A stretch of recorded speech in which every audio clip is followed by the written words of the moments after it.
Бәріңізге ассалаумалейкум. Біз қазақ елі арнасы.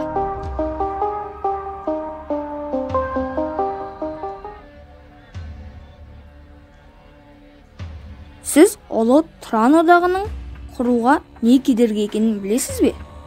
Білгіңіз келсе, видеоны толық көріңіз. Екі империямен құдайы көрші болып, һәм сол екі елдің қас-қабағына қарап саясатын түзеп отырған Қазақстан олардан іргесін аулақ салып, жаңа бір қағанаттың құрамына енуі мүмкін емес екені белгілі. Ақиқатқа тура қарап сөйлесек, тәуелсізбіз, бостанбыз деп қаншалықты кеудемізді қаққанымызбен, саясатта да, экономикада да сол екеуіне көбірек тәуелдіміз. Сондықтан шідерді үзіп олардан оңаша кету қайда бізге? Айтқымыз келгені өз еліміздің қос көршінің алдындағы мүсәпірлеу қалпына аянышты көзбен қарап, тұқырта тіл безеу емес. Керісінше Қазақстанның Қытай мен Ресейге шекесінен қарайтын бір жолдың бар екенін сөз ету. Ол түбі бір түркі жұртын біріктіретін Ұлы Тұран мемлекеті.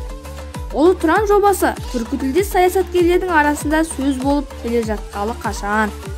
Ертеде Түркістанды Тұран десек, Тұранда ер түрігім туып өскен деп өткен ғасырдың басында Алаштың арда ұлы Мағжан бекер жырламаса керек.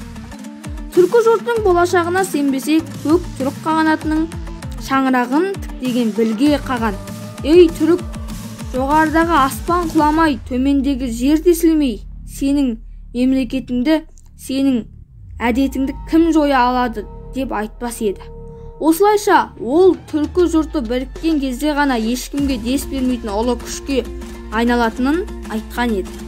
Иә, сол білге қаған ұлы қолбасшы Күлтегін Баһадүр абыз тоны көк аңсаған Ұлы Тұран мемлекетін құру әлі күнге исі түркі жұртына арман, мұрат болып келеді.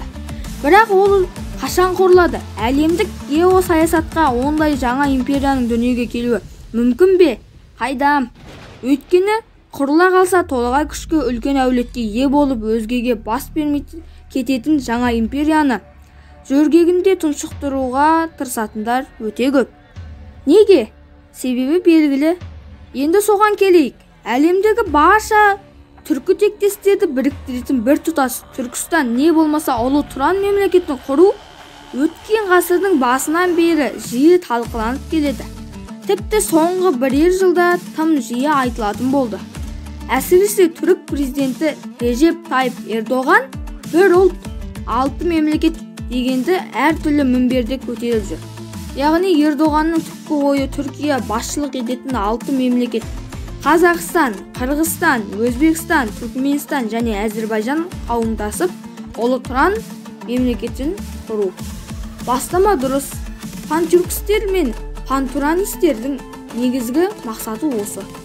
Рас, мұндай мемлекет құрыла қалса жаһандық геосаясатқа ықпал ететін өзіндік рөлі болар еді. Оны мынадан ақ байқауға болады. Қазіргі кезде түркі әлеміне кіретіндердің саны 200 миллионнан астам. Олар Еуразия аумағының 4 миллион шаршы шақырым кеңістігінде мекен етуде. Ол аймақтың табиғи байлығы 500 триллион доллардан астам көрінеді. Осындай арғын байлыққа мелдекеп жатқан жерде Ұлы Тұран мемлекеті дүниеге келетін болса, сөз жоқ, толағай күшке ие болады. Ол хақ. Алайда ауыз бірлігі мықты түркі империясының дүниеге келуіне ешкім мүдделі емес. Ұлы Тұран мемлекетінің құрылуы Қытайға да, Ресейге де тиімсіз. Тұран мемлекетін арқаланып, Шыңжаңда отырған мұсылман түркілер бас көтеріп, бой бермей кетеме деп те Қытай сезіктенеді. Сол секілді территориясында 20 миллионнан астам мұсылман мекен ететін Ресей де үрей құшағында отырғаны анық.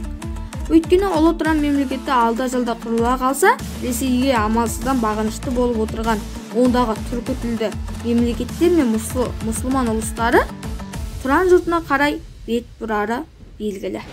Жалпы Ұлы Тұран мемлекетінің құрылуына екінші рет бөгет болып тұрған ол түркі жұртына жататын алты мемлекеттің әзірге бір ауыздылық танытпауында.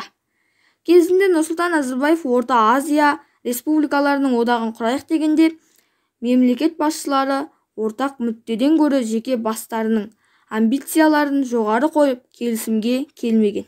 Бұл жолы да солай болары анық. Өйткені бас-басына би болып үйреніп қалған тәуелсіз 6 елдің басшысы ресми Анкараны аға тұтып өздерінің інінің рөлінде жүргісі келмейді. Ұлы Тұран мемлекеттің құрудағы ең үлкен қарсылық осы. Видео ұнаса лайк басып, комментарий қалдырып кетіңіздер. Арнаға жазылыңыздар. Мәтінді оқыған Қанаш Ернұр.